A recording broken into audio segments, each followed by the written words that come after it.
ನಮಸ್ಕಾರ ಎಲ್ರಿಗೂ ವಿದ್ಯಾಸ್ ಕುಕ್ಕಿಂಗ್ ಚಾನಲ್ಗೆ ಸ್ವಾಗತ.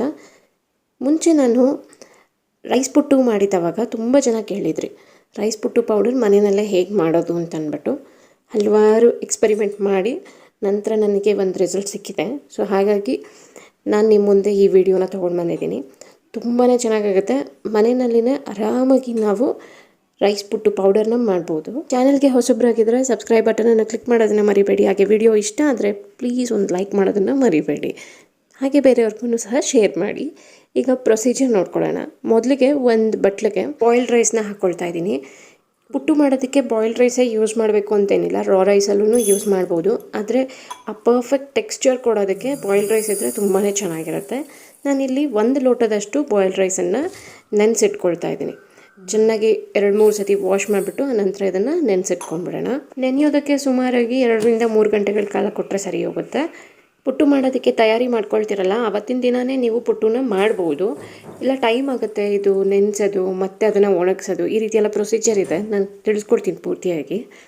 ಅದು ಮಾಡೋದಕ್ಕೆ ಟೈಮ್ ಆಗುತ್ತೆ ಅಂತ ಅನ್ನೋರು ನೀವು ಬೇಕಾಗಿದ್ದರೆ ಪೌಡರ್ನ ರೆಡಿ ಮಾಡಿಬಿಟ್ಟು ಮಾರನೇ ದಿನವೂ ನೀವು ಮಾಡ್ಬೋದು, ಏನೂ ತೊಂದರೆ ಇಲ್ಲ. ನಾನು ಕಂಪ್ಲೀಟಾಗಿ ಹೇಳ್ಕೊಂಡು ಹೋಗ್ತಾ ಇರ್ತೀನಿ. ಇವಾಗಿದ್ದು ಚೆನ್ನಾಗಿ 3 ಅವರ್ ನೆಂದಿದೆ ನೋಡಿ. ರೈಸ್ ಸ್ವಲ್ಪ ಇನ್ಕ್ರೀಸ್ ಆಗಿರೋದು, ವಾಲ್ಯೂಮಲ್ಲಿ ಇನ್ಕ್ರೀಸ್ ಆಗಿರೋದು ನಿಮ್ಗೆ ಗೊತ್ತಾಗ್ತಾ ಇದೆ. ಈ ರೀತಿ ಆಗಿದ್ರೆ ಸಾಕು. ಇವಾಗ ನೀರನ್ನ ಬಸ್ಕೊಂಡ್ಬಿಡೋಣ. ನಾನಿಲ್ಲಿ ತೂತ್ಸೋರು ಪಾತ್ರೆಯಲ್ಲಿ ರೈಸು ಮತ್ತು ನೀರು ಎರಡನ್ನೂ ಹಾಕ್ಕೊಳ್ತಾ ಇದ್ದೀನಿ. ನೀರು ಆದಷ್ಟು ಪೂರ್ತಿ ಡ್ರೈನ್ ಆಗಿಬಿಡಲಿ. ಅದು ತೊಟ್ಟು ಹನಿ ಹಾಕತ್ತಲ್ವ ಅಲ್ಲಿವರೆಗೂ ಇದು ಸೋರಿದ್ರೆ ಸಾಕು. ಅದಕ್ಕೆ ನಿಮಗೆ ಮ್ಯಾಕ್ಸಿಮಮ್ ಅಂತಂದರೆ ಒಂದು 10ರಿಂದ 15 ನಿಮಿಷ ತೊಗೊಳುತ್ತೆ. ನೀರೆಲ್ಲ ಸೋರ್ಲಿ ಇದು. ಈಗ ನೋಡಿ ನೀರೆಲ್ಲ ಚೆನ್ನಾಗಿ ಸೋರ್ತಾ ಇದೆ. ಆಲ್ಮೋಸ್ಟ್ ಇನ್ನೇನು ಸೋರೋದನ್ನು ಸ್ಟಾಪ್ ಆಗ್ತಾ ಇದೆ. ಆ ರೀತಿಯಲ್ಲಿ ಇರಬೇಕಾದ್ರೆ ಒಂದು ಬಿಳಿ ಬಟ್ಟೆ ಮೇಲೆ ಇದನ್ನು ಹರಡ್ಕೊಂಡ್ಬಿಡೋಣ. ಇದರಲ್ಲಿರುವಂಥ ತೇವಾಂಶ ಎಲ್ಲ ಈ ಬಟ್ಟೆ ಹೀರ್ಕೊಂಡು ಮತ್ತು ಗಾಳಿಗೆ ಇದು ಒಣಗಿಸ್ಬೇಕು. ಬಿಸಿಲಲ್ಲೆಲ್ಲ ಒಣಗ್ಸೋಕ್ಕೆ ಹೋಗ್ಬೇಡಿ. ಬಿಸಿಲಲ್ಲಿ ಒಣಗಿಸಿದ್ರೆ ಪುಟ್ಟು ತುಂಬ ಗಟ್ಟಿಯಾಗುತ್ತೆ, ಚೆನ್ನಾಗಾಗೋದಿಲ್ಲ ಅದು. ಫ್ಯಾನ್ ಗಾಳಿ ಅಥವಾ ಮಾಮೂಲಿ ಹಾಗೇ ನೀವು ಒಣಗಿಸ್ಬಿಡಿ, ಚೆನ್ನಾಗಿರುತ್ತೆ ಅದು. ನೋಡಿ ಇವಾಗ ನನ್ನ ಕೈ ನೋಡ್ತಾ ಇದ್ರೆ ನಿಮಗೆ ಗೊತ್ತಾಗುತ್ತೆ ಎಷ್ಟು ಒದ್ದೆ ಇದೆ ಅಂತ ಅಂದ್ಬಿಟ್ಟು. ಈ ಒದ್ದೆ ಸ್ವಲ್ಪ ಕಮ್ಮಿ ಆಗಬೇಕು, ಅಂದರೆ ನೀರು ಇದೆ ಅಂತ ಅನ್ನೋ ಥರ ಅನ್ನಿಸ್ಬಾರ್ದು. ಅಷ್ಟರ ಮಟ್ಟಿಗೆ ಒಣಗಿದ್ರೆ ಸಾಕು. ನೆಕ್ಸ್ಟ್ ನಾನು ನಿಮಗೆ ಒಣಗಿದಾದ್ಮೇಲೆ ತೋರಿಸ್ತೀನಿ. ನೋಡಿ ಇವಾಗ ಕೈ ಒದ್ದೆ ಇಲ್ಲ, ಆದರೆ ಅಕ್ಕಿನಲ್ಲಿ ತೇವಾಂಶ ಇದೆ, ಅಷ್ಟರ ಮಟ್ಟಿಗೆ ಇದ್ದರೆ ಸಾಕು. ಕೈಯಲ್ಲಿ ರೈಸ್ನ ಹಿಡಿದ್ಬಿಟ್ಟು ಬಿಟ್ಟವಾಗ ನೋಡಿ ಅಂಟ್ಕೊಳ್ಳುತ್ತೆ. ಈ ಥರ ಇದ್ದರೆ ಕರೆಕ್ಟಾಗಿ ಇದು ಒಣಗಿದೆ ಅಂತ ಅರ್ಥ. ತುಂಬ ಹೊತ್ತು ಹಾರಿಸೋಕ್ಕೂ ಹೋಗಬೇಡಿ, ಆವಾಗ ಅದರಲ್ಲಿ ಆ ತೇವಾಂಶ ಎಲ್ಲ ಕಮ್ಮಿ ಆಗಿಬಿಡುತ್ತಲ್ಲ, ಪುಟ್ಟು ಚೆನ್ನಾಗಿ ಆಗಲ್ಲ ಆವಾಗ. ಇವಾಗ ಇದನ್ನು ನಾವು ಮಿಕ್ಸಿ ಜಾರ್ಗೆ ಹಾಕ್ಕೊಂಡು ಪುಡಿ ಮಾಡ್ಕೊಳ್ಳೋಣ. ನಾನು ಕಮ್ಮಿ ಕ್ವಾಂಟಿಟಿಯಲ್ಲಿ ತೊಗೊಂಡಿರೋದನ್ನು ಒಂದೇ ಬ್ಯಾಚಲ್ಲಿಂದೇ ಪೌಡರ್ ಮಾಡ್ಕೊಬೋದು.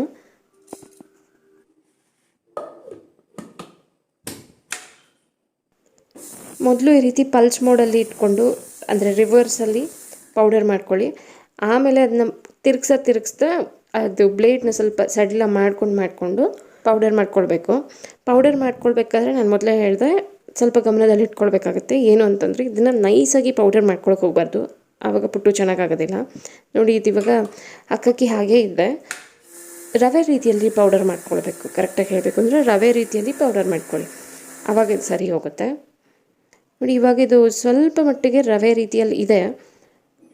ಈಗ ಇದನ್ನು ಒಂದು ಸತಿ ಜರಡೆ ಇಟ್ಕೊಂಡ್ಬಿಡೋಣ. ಗೊತ್ತಾಗ್ತಾ ಇದೆಯಲ್ಲ, ಇವಾಗ ಇದು ರವೆ ರೀತಿಯಲ್ಲಿ ಕಾಣಿಸ್ತಾ ಇರೋದು. ಇದನ್ನು ಜರಡೆ ಮಾಡ್ಕೊಂಬಿಡೋಣ. ಅಲ್ಲಲ್ಲಿ ಒಂದೊಂದು ದಪ್ಪ ರೈಸ್ದು ನುಚ್ಚಿದೆ, ಅದನ್ನು ಸಪ್ರೇಟ್ ಮಾಡ್ಕೊಳ್ಳೋಣ. ಜರಡೆ ಮಾಡ್ಕೊಳ್ಬೇಕಾದ್ರೂ ಅಷ್ಟೇ, ಅದು ಒಂದೇ ಸತಿಗೆ ಫ್ಲೋಯಲ್ಲಿ ಅಕ್ಕಿ ಹಸಿಟ್ಟನ್ನು ಜರಡೆ ಮಾಡಬೇಕಾದ್ರೆ ಹೇಗೆ ಬರುತ್ತೆ ಆ ರೀತಿ ಬರೋದಿಲ್ಲ ಇದು. ಯಾಕಂದರೆ ಇದರಲ್ಲಿ ತೇವಾಂಶ ಇರುತ್ತಲ್ಲ, ಈ ಜರಡೆನಲ್ಲಿರೋ ತೂತಲ್ಲೆಲ್ಲ ಅಕ್ಕಿ ಸೇರ್ಕೊಂಡ್ಬಿಡುತ್ತೆ. ಹಾಗಾಗಿ ಇದು ಅಷ್ಟು ಈಸಿಯಾಗಿ ಬರೋದಿಲ್ಲ. ಸೊ ನೋಡಿಕೊಂಡು ನೀವು ಆಗಾಗ ಸ್ವಲ್ಪ ಈ ರೀತಿ ಶೇಕ್ ಮಾಡ್ಕೊಂಡ್ರೆ ಜರಡೆ ಮಾಡ್ಕೊಳ್ಬೇಕು. ನೋಡಿ ಇವಾಗ ಏನು ಉಳಿದಿದೆಯಲ್ಲ, ಇದು ಕರೆಕ್ಟಾದ ಕನ್ಸಿಸ್ಟೆನ್ಸಿಯಲ್ಲಿರುವಂಥ ಪುಟ್ಟು ಪೌಡರು. ಅದೇ ರೀತಿಯಲ್ಲೇ ಉಳಿದಿರೋವಂಥ ರೈಸ್ ಎಲ್ಲನೂ ಪೌಡರಾಗಿ ರೆಡಿ ಮಾಡ್ಕೊಳ್ಬೇಕು. ನೋಡಿ ಫಸ್ಟ್ ಬ್ಯಾಚಲ್ಲಿ ನನಗೆ ಇಷ್ಟು ಸಿಕ್ಕಿದೆ. ಮುಟ್ಟೋದಕ್ಕಂತೂ ತುಂಬಾ ಸಾಫ್ಟಾಗಿದೆ, ಕರೆಕ್ಟಾದ ಪದಕ್ಕೆ ಬಂದಿದೆ. ಇವಾಗ ಉಳಿದಿರೋವಂಥ ಅಕ್ಕಿ ನುಚ್ಚು ಏನಿದೆಯಲ್ವ, ಇದನ್ನು ಮತ್ತೆ ಮಿಕ್ಸಿ ಜಾರಿಗೆ ಹಾಕ್ಕೊಂಡು ಪೌಡರ್ ಮಾಡ್ಕೊಳ್ಬೋದು. 2 ಸತಿ ಜರಡೆ ಹಿಡ್ದಿದ್ದ ಇದನ್ನು ನಾನು ಪೂರ್ತಿಯಾಗಿ ಮಿಕ್ಸಿ ಜಾರಿಗೆ ಹಾಕ್ಕೊಂಡು ಮತ್ತೆ ಇದನ್ನು ಪುಡಿ ಮಾಡ್ಕೊಳ್ತೀನಿ. ಹೇಳಬೇಕು ಅಂತಂದರೆ ರೈಸ್ ಪುಟ್ಟುಗಿಂತ ಗೋಧಿ ಪುಟ್ಟು, ರವೆ ಪುಟ್ಟು, ರಾಗಿ ಪುಟ್ಟು ಇದೆಲ್ಲ ತುಂಬಾ ಸಲೀಸಾಗಿ ಮಾಡಿಬಿಡ್ಬೋದು. ಆದರೆ ರೈಸ್ ಪುಟ್ಟು ಟೇಸ್ಟೇ ಡಿಫ್ರೆಂಟ್ ಆಗಿರುತ್ತೆ, ಎಲ್ಲದಕ್ಕಿಂತಲೂ ತುಂಬಾ ಟೇಸ್ಟಿಯಾಗಿ ಚೆನ್ನಾಗಿರುತ್ತೆ. ಇವಾಗ ಇದು ಪೌಡರ್ ರೆಡಿ ಆಗಿದೆ. ಇನ್ ಕೇಸ್ ನಿಮಗೆ ತುಂಬ ನುಚ್ಚಿತ್ತು ಅಂತಂದರೆ ಮತ್ತೆ ಇದನ್ನು ಜರಡೆ ಮಾಡ್ಕೊಳ್ಳಿ, ಇಲ್ಲಾಂದರೆ ಅವಶ್ಯಕತೆ ಇಲ್ಲ. ನುಚ್ಚಿತ್ತು ಅಂತಂದರೆ ಖಂಡಿತವಾಗ್ಲೂ ಮಾಡ್ಕೊಳ್ಬೇಕಾಗುತ್ತೆ. ನನಗೆ ಅಷ್ಟೊಂದು ನುಚ್ಚಿದೆ ಅಂತ ಏನೂ ಅನ್ನಿಸ್ತಿಲ್ಲ, ಹಾಗಾಗಿ ನಾನು ಹಾಗೆ ಎಲ್ಲದಕ್ಕೂ ಸೇರಿಸ್ಕೊಳ್ತಾ ಇದ್ದೀನಿ. ಇನ್ ಕೇಸ್ ನೀವೇನಾದರೂ ನಾನು ಆಲ್ರೆಡಿ ಮಾಡಿರೋವಂಥ ರಾಗಿ ಪುಟ್ಟು ರೆಸಿಪಿನ ನೋಡಿಲ್ಲ ಅಂತಂದರೆ ಲಿಂಕ್ನ ಡಿಸ್ಕ್ರಿಪ್ಷನ್ ಬಾಕ್ಸಲ್ಲಿ ಕೊಟ್ಟಿರ್ತೀನಿ. ತುಂಬ ಚೆನ್ನಾಗಾಗುತ್ತೆ, ಟ್ರೈ ಮಾಡಿ ನೋಡಿ ನೀವು. ಅದು ತುಂಬ ಸುಲಭವಾಗಿ ಮಾಡ್ಬೋದು, ಈ ರೀತಿ ನೆನೆಸೋದು ರುಬ್ಬೋದು ಆ ರೀತಿ ಏನಿಲ್ಲ. ಡೈರೆಕ್ಟ್ ರಾಗಿ ಹಸಿಟ್ಟಿಂದನೇ ಮಾಡೋದದು. ಅದೇ ರೀತಿ ಅಕ್ಕಿ ಹಸಿಟ್ಟಲ್ಲೂ ಮಾಡ್ಬೋದು, ಆದರೆ ಟ್ರೆಡಿಷ್ನಲ್ಲಾಗಿ ಮಾಡೋದು ಬಂದು ಈ ರೀತಿ ನೆನೆಸಿ ರವೆ ರೀತಿಯಲ್ಲಿ ರುಬ್ಬಿಟ್ಟೆ ಮಾಡ್ಕೊಳ್ಳೋದು. ಇನ್ ಕೇಸ್ ನಿಮ್ಗೆ ಆ ಮೆಥಡ್ ಬೇಕು ಅಂತ ಅನ್ನೋದಾದರೆ ಕಮೆಂಟ್ ಸೆಕ್ಷನಲ್ಲಿ ತಿಳಿಸಿ, ಖಂಡಿತವಾಗ್ಲೂ ನಾನು ಆ ವಿಡಿಯೋನ ಅಪ್ಲೋಡ್ ಮಾಡ್ತೀನಿ. ಇದನ್ನು ನಾನು ಮಾರನೇ ದಿನ ಬೆಳಗ್ಗೆಗೆ ಅಂತ ರೆಡಿ ಮಾಡಿಟ್ಟಿರೋದು, ಹಾಗಾಗಿ ಇದನ್ನು ಒಂದು ಬಾಕ್ಸಿಗೆ ಹಾಕಿಟ್ಬಿಟ್ಟು ಫ್ರಿಜ್ಜಲ್ಲಿ ಸ್ಟೋರ್ ಮಾಡಿ ಇಟ್ಕೊಳ್ತೀನಿ. ಮತ್ತು ಇದನ್ನು ತುಂಬ ದಿನಗಳ ಕಾಲ ಆಚೆಗಡೆ ಎಲ್ಲ ಇಡೋದಕ್ಕಾಗೋದಿಲ್ಲ. ಮ್ಯಾಕ್ಸಿಮಮ್ ಅಂದರೆ 1-2 ದಿನ ನೀವು ಫ್ರಿಜ್ಜಲ್ಲಿ ಇಡ್ಬೋದು, ಯಾಕಂದರೆ ಇದರಲ್ಲಿ ತೇವಾಂಶ ತುಂಬ ಇರುತ್ತೆ. ರೋಸ್ಟ್ ಮಾಡಿರೋದು ಈ ರೀತಿ ಏನೂ ಮಾಡಿಲ್ಲ, ತುಂಬ ಬೇಗ ಹಾಳಾಗಿಬಿಡುತ್ತೆ, ಬೂಸ್ಟ್ ಥರ ಕಟ್ಬಿಡುತ್ತೆ ಇದು, ಹಾಗೆ ನೀವೇನಾದರೂ ಬಿಟ್ಟು ಅಂತಂದರೆ. ಸೊ ಸ್ಟೋರ್ ಮಾಡಿ ಇಟ್ಕೊಂಡು 2 ದಿನದಲ್ಲಿ ಇದನ್ನು ಫಿನಿಷ್ ಮಾಡಬೇಕಾಗತ್ತೆ. ಇವಾಗ ಇದನ್ನು ಫ್ರಿಜ್ಜಲ್ಲಿ ಸ್ಟೋರ್ ಮಾಡಿಬಿಟ್ಟು ನೆಕ್ಸ್ಟ್ ಡೇ ಹೇಗೆ ಮಾಡೋದು ಅಂತ ನೋಡೋಣ. ಈಗ ನಾನು ಅಳತೆ ನೋಡ್ಕೊಳ್ತಾ ಇದ್ದೀನಿ. ಅಳತೆ ಏನಕ್ಕೆ ಅಂತಂದರೆ ನೀರಿನ ನಾವು ಮಿಕ್ಸ್ ಮಾಡ್ಕೊಳ್ಬೇಕು, ಹಾಗಾಗಿ ಪೌಡರ್ ಎಷ್ಟು ಅಳತೆ ಬಂದಿದೆ ಅಂತ ನಾನು ನೋಡ್ಕೊಳ್ತಾ ಇದ್ದೀನಿ. ನಂಗೆ 2 ಲೋಟ ಆಗಿದೆ. ಅಳತೆ ಇಲ್ದಿರ ಹಾಗೇನೂ ಸಹ ಮಾಡ್ಬೋದು, ಅಪ್ರಾಕ್ಸಿಮೇಟಾಗಿ ಹಾಕಿ ನೀರನ್ನ ಚುಮ್ಕಿಸ್ಕೊಂಡು ಹಾಕ್ಕೊಂಡು ಮಾಡ್ಬೋದು. ಇವಾಗ ಇದನ್ನು ನಾವು ಡ್ರೈ ಆಗಿ ರೋಸ್ಟ್ ಮಾಡ್ಕೊಳ್ಬೇಕು. ಪುಟ್ಟು ಮಾಡೋದಕ್ಕೆ ಈ ಥರ ತೇವಾಂಶ ಇರಬೇಕಾಗತ್ತೆ. ಸೊ ಇವಾಗ ಈ ತೇವಾಂಶ ಇರುವಂಥ ಪುಟ್ಟುದು ನುಚ್ಚೇನಿದೆಯಲ್ವ, ಪುಟ್ಟು ಪೌಡರ್, ಇದನ್ನು ಸೈಡಲ್ಲಿ ಇಟ್ಕೊಳ್ಳೋಣ. ಮತ್ತು ಡ್ರೈ ರೋಸ್ಟ್ ಮಾಡಿದ್ದಾದಮೇಲೆ ಇದಕ್ಕೆ ನಾವು ಉಪ್ಪು ನೀರನ್ನ ಸೇರಿಸ್ಕೊಂಡು ಮಿಕ್ಸ್ ಮಾಡ್ಕೊಳ್ಬೇಕು. ಹಾಗಾಗಿ ನಾನು ಮೊದಲೇ ಇದನ್ನು ಕಲ್ಲುಪ್ಪನ್ನು ಒಂದು ನೀರಿಗೆ ಹಾಕ್ಬಿಟ್ಟು ಕರಗೋದಕ್ಕೆ ಬಿಟ್ಬಿಡ್ತೀನಿ. ಅದು ಆಮೇಲೂ ನೀವು ಮಾಡ್ಕೋಬೋದು, ಅಥವಾ ಪುಡಿ ಉಪ್ಪು ಬೇಕಾಗಿದ್ರೂ ಬಳಸ್ಕೊಳ್ಬೋದು, ಅದು ನಿಮ್ಮ ಅನುಕೂಲ. ಬೇಕಾಗಿರೋ ಇಂಗ್ರೀಡಿಯೆಂಟ್ ಇಷ್ಟೇ, ಪುಟ್ಟು ಪೌಡರು, ಉಪ್ಪು ಮತ್ತು ನೀರು, ಇಷ್ಟೇ ಬೇಕಾಗುತ್ತೆ. ಉಪ್ಪು ನೀರಲ್ಲಿ ಕರಗ್ತದೆ. ಪುಟ್ಟು ಪೌಡರ್ನ ಡ್ರೈ ರೋಸ್ಟ್ ಮಾಡ್ಕೊಂಬಿಡೋಣ. ಈಗ ಬಾಣಲಿ ಬಿಸಿ ಆಗಿದ ತಕ್ಷಣ ರೆಡಿ ಮಾಡಿಟ್ಕೊಂಡಿರುವಂಥ ಪುಟ್ಟು ಪೌಡರನ್ನು ಸೇರಿಸ್ಕೊಂಡು ಡ್ರೈ ಆಗಿ ರೋಸ್ಟ್ ಮಾಡ್ಕೊಳ್ಳೋಣ. ನಿಮಗೆ ಬೇಕು ಅಂತ ಅನ್ಸಿದ್ರೆ ಇದಕ್ಕೆ ರೋಸ್ಟ್ ಮಾಡಬೇಕಾದ್ರೆ ಸ್ವಲ್ಪ ಬಿಸಿ ತಾಕಿದಾದಮೇಲೆ ತುಪ್ಪ ಒಂದು ಅರ್ಧ ಚಮಚಗೆ ಸೇರಿಸ್ಕೊಳ್ಬೋದು, ಅಥವಾ ಎಣ್ಣೆನಾದ್ರೂ ಸೇರಿಸ್ಕೊಳ್ಬೋದು.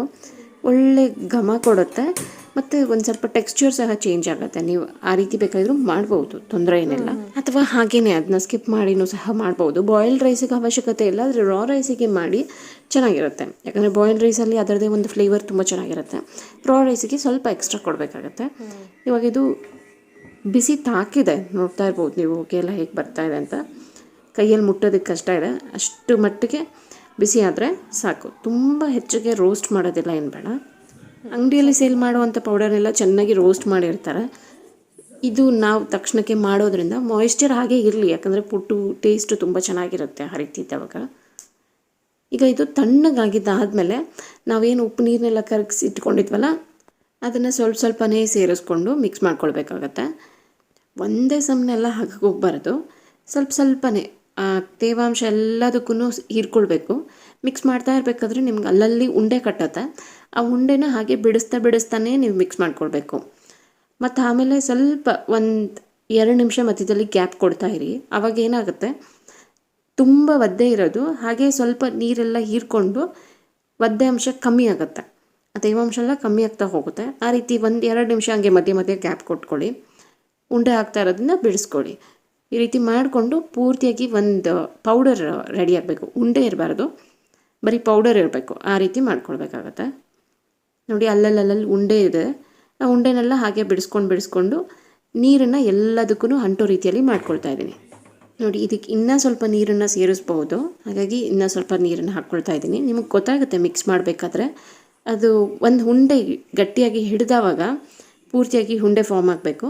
ಮತ್ತು ಅದನ್ನು ಮುಟ್ಟಿದ್ರೆ ವಾಪಸ್ ಪೌಡರ್ ಆಗಬೇಕು. ಇಲ್ಲಿ ಹಾಗೆ ಆಗ್ತಾ ಇದೆ ನೋಡಿ, ಎಷ್ಟು ನೀಟಾಗಿ ಉಂಡೆ ಎಲ್ಲ ಬ್ರೇಕ್ ಆಗ್ತಾ ಇದೆಯಲ್ಲ. ಈ ರೀತಿ ಆದ್ರೇ ಪುಟ್ಟು ಕರೆಕ್ಟಾಗಿ ಆಗೋದು. ಇಲ್ಲ ಅಂತಂದರೆ ಮಾಡಿರೋದ್ರಲ್ಲಿ ಏನೋ ತಪ್ಪಾಗಿದೆ ಅಂತ ಅರ್ಥ. ಸುಮಾರಾಗಿ ಇದಕ್ಕೆ 1 ಲೋಟದಷ್ಟು ನೀರು ಇಡಿಸ್ಕೊಳ್ಳುತ್ತೆ. ಅಂದರೆ ನೀವು ಇನ್ನೂ ಒಂದು ಸ್ವಲ್ಪ ಎಕ್ಸ್ಟ್ರಾ ಹಾಕಿದ್ರೂ ತೊಂದರೆ ಏನಿಲ್ಲ, ನೋಡಿಕೊಂಡು ಸೇರಿಸ್ಕೊಳ್ಳಿ. ತುಂಬ ಹೆಚ್ಚಾಗಿ ಹಾಕ್ಬಿಟ್ರೆ ಅದು ಮುದ್ದೆ ಹಿಂಗೆ ಆಗ್ಬಿಡುತ್ತೆ, ಪೌಡರ್ ಥರ ಇರೋದೆಲ್ಲ. ಹಾಗಾಗಿ ನೋಡಿಕೊಂಡು ನಿಮ್ಮ ಪೌಡರ್ ಮಾಡೋದೆಲ್ಲ ಕರೆಕ್ಟಾದ ಕನ್ಸಿಸ್ಟೆನ್ಸಿಗೆ ಬಂದಿದೆ ಅಂತ ಅನ್ನುವಾಗ ಸ್ಟಾಪ್ ಮಾಡ್ಕೊಳ್ಬೋದು. ನೋಡಿ, ನಾನು 2 ನಿಮಿಷ ಹಂಗೆ ಗ್ಯಾಪ್ ಕೊಟ್ಟು ಮತ್ತೆ ನೀರನ್ನು ಸೇರಿಸ್ತಾ ಇದ್ದೀನಿ. ಅವಾಗ ಮತ್ತೆ ಅದು ಹೀರ್ಕೊಳ್ತಾ ಇದೆ, ನೀರೆಲ್ಲ ಚೆನ್ನಾಗಿ ಹೀರ್ಕೊಳ್ತಾ ಇದೆ. ಈ ರೀತಿ ಹೀರ್ಕೊಂಡವಾಗ ಅದು ಹಬೆನಲ್ಲಿ ಬೆಂದವಾಗ ಅನ್ನ ಬೆಂದರೆ ಹೇಗಾಗುತ್ತೆ ಆ ರೀತಿ ಆಗುತ್ತೆ. ಇಲ್ಲಾಂದರೆ ಅಕ್ಕಕ್ಕಿ ಹಾಗೆ ಉಳ್ಕೊಂಬಿಡುತ್ತೆ, ತಿನ್ನೋದಕ್ಕೆ ಚೆನ್ನಾಗಿರಲ್ಲ. ಈಗ ರೆಡಿ ಮಾಡಿಟ್ಟಿರುವಂಥ ಪುಟ್ಟು ಪೌಡರ್ನ ಪುಟ್ಟು ಕೊಳದಲ್ಲಿ ಹೇಗೆ ಹಾಕೋದು ಅಂತ ನೋಡ್ಕೊಳ್ಳೋಣ. ಮೊದಲನೇದಾಗಿ ಒಂದು ಪ್ಲೇಟ್ ಇರುತ್ತಲ್ಲ ಅದನ್ನು ಹಾಕ್ಕೊಳ್ಬೇಕು. ಇನ್ ಕೇಸ್ ನಿಮ್ಮ ಹತ್ರ ಪುಟ್ಟು ಕೊಳ ಇಲ್ಲ ಅಂತಂದ್ರೂ ಚಿಂತೆ ಇಲ್ಲ, ಇಡ್ಲಿ ಪಾತ್ರೆನಲ್ಲೇ ಸ್ಟೀಮಲ್ಲಿ ಬೇಯಿಸ್ಕೊಳ್ಬೋದು, ಅದರಲ್ಲೂ ತುಂಬ ಚೆನ್ನಾಗಾಗತ್ತೆ. 2ರಿಂದ 3 ಟೇಬಲ್ ಸ್ಪೂನ್ನಷ್ಟು ತೆಂಗಿನಕಾಯಿ ತುರಿ ಹಾಕ್ಕೊಂಡಿದ್ದೀನಿ. ಆನಂತರ ಪುಟ್ಟು ಪೌಡರ್ ನಾವೇನು ರೆಡಿ ಮಾಡಿ ಇಟ್ಕೊಂಡ್ವಲ್ಲ, ಉಪ್ಪು ಮತ್ತು ನೀರೆಲ್ಲ ಮಿಕ್ಸ್ ಮಾಡಿರೋದು, ಇದನ್ನು ಸೇರಿಸ್ಕೊಳ್ಳೋಣ.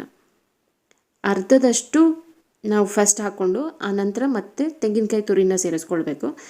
ಟೇಸ್ಟ್ ಚೆನ್ನಾಗಿ ಕೊಡುತ್ತೆ ತೆಂಗಿನಕಾಯಿದು ಫ್ಲೇವರ್ ಎಲ್ಲ ಬಿಟ್ಟಾವಾಗ. ಇಲ್ಲ ಅಂತಂದರೆ ಬರೀ ಕೆಳಗಡೆ ಒಂದು ಲೇಯರ್ ಮತ್ತು ಟಾಪ್ ಲೇಯರಲ್ಲಿ ಮಾತ್ರ ನೀವು ತೆಂಗಿನಕಾಯಿ ತುರಿನ ಸೇರಿಸ್ಕೊಳ್ಬೋದು. ಈಗ ಮತ್ತೆ ಅರ್ಧದಷ್ಟು ನಾನು ಪುಟ್ಟು ಪೌಡರ್ ಏನು ರೆಡಿ ಮಾಡ್ಕೊಂಡಿದ್ದಲ್ಲ ಅದನ್ನು ಹಾಕ್ಕೊಳ್ತಾ ಇದ್ದೀನಿ. ಮತ್ತೆ ಈ ರೀತಿ 3 ಲೇಯರ್ ಹಂಗೆ ಹಾಕ್ಕೊಂಡವಾಗ ನೋಡೋದಕ್ಕೆ ತುಂಬಾ ಚೆನ್ನಾಗಿ ಕಾಣಿಸುತ್ತೆ. ಬೇಕಾಗಿದ್ದವರು ನೀವು ಬರೀ 1 ಲೇಯರ್ ಮಾತ್ರ ಪುಟ್ಟು ಪೌಡರ್ ಇಟ್ಕೊಂಡು ಟಾಪ್ ಮತ್ತು ಬಾಟಮಲ್ಲಿ ತೆಂಗಿನಕಾಯಿ ತುರಿನ ಹಾಕ್ಕೊಳ್ಬೋದು. ಈಗ ಮತ್ತೆ ತೆಂಗಿನಕಾಯಿ ತುರಿನ ಹಾಕ್ಕೊಳ್ತಾ ಇದ್ದೀನಿ. ಪುಟ್ಟು ಕೊಳದಲ್ಲಿ ಸೇರಿಸ್ಕೊಳ್ಬೇಕಾದ್ರೆ ಯಾವುದೇ ಕಾರಣಕ್ಕೂ ಪ್ರೆಸ್ ಮಾಡಿಬಿಟ್ಟು ಸೇರಿಸ್ಬೇಡಿ, ಜಾಸ್ತಿ ಹಿಡಿಸ್ಲಿ ಅಂತ ಅಂದ್ಬಿಟ್ಟು ಸ್ಪೂನ್ನಲ್ಲಿ ಪ್ರೆಸ್ ಮಾಡೋದು ಈ ರೀತಿ ಮಾಡೋಕ್ಕೆ ಹೋಗಬೇಡಿ. ಹಂಗೆ ಮಾಡಿದವಾಗ ಹಬೆನಲ್ಲಿ ಸರಿಯಾಗಿ ಅದು ಬೇಯೋದಿಲ್ಲ. ಹಬೆ ನಮಗೆ ಕೆಳಗಡೆಯಿಂದ ಮೇಲೆ ಬರಬೇಕು, ಮೇಲೆ ಒಂದು ಮುಚ್ಚಳದಲ್ಲಿ ತೂತಿರುತ್ತೆ, ಆ ತೂತಿಂದ ಆಚೆ ಬರಬೇಕು ಹಬೆ, ಆವಾಗಲೇ ಪುಟ್ಟು ಕರೆಕ್ಟಾಗಿ ಬೆಂದಿದೆ ಅಂತ.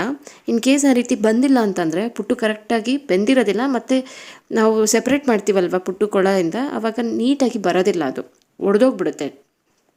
ಈಗ ಇದನ್ನು ಚೆನ್ನಾಗಿ 15ರಿಂದ 20 ನಿಮಿಷ ಇದನ್ನು ಬೇಯೋದಕ್ಕೆ ಬಿಡಬೇಕಾಗತ್ತೆ.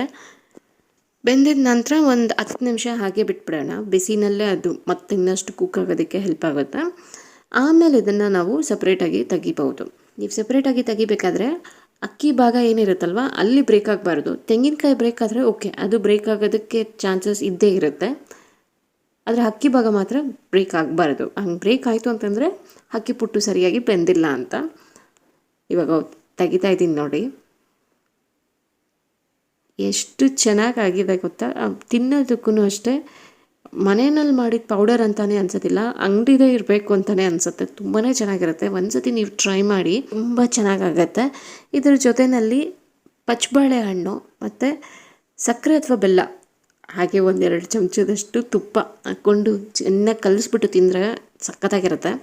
ಅಥವಾ ಅದ್ರ ಜೊತೆಗೆ ನೀವು ಸ್ವೀಟ್ ಬೇಡ ಅಂತನೋದಾದರೆ ಕಡಲೆಕಾಳು ಸಾರು ಕಾಂಬಿನೇಷನ್ ತುಂಬ ಚೆನ್ನಾಗಿರುತ್ತೆ. ಟ್ರೈ ಮಾಡಿ ನೋಡಿ. ಧನ್ಯವಾದಗಳು. ಮತ್ತೊಂದು ರೆಸಿಪಿಯಲ್ಲಿ ಮತ್ತೆ ಸಿಗ್ತೀನಿ. Thanks for watching.